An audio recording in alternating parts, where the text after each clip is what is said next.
really not bullshitting me when you say that men are out here just thinking about nothing?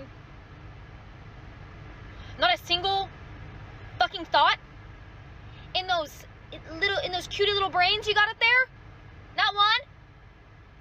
Cody told me today, point blank, yeah, sometimes I'm just not thinking about anything. What the fuck did you just say to me? You mean you can turn your brain off? Also, he has no internal monologue. Learned that. There's no little voice in his head talking to him. What is it like to just sit in peace, in silence, just in reverence, just... Like, even right now, my mind is fucking racing.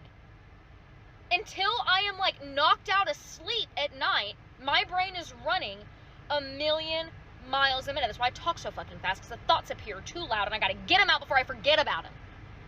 And men are just out here just, yeah, sometimes I'm not thinking about anything at all. What the fuck do you mean you're not thinking about anything at all? That doesn't even compute in my brain. I'm very triggered.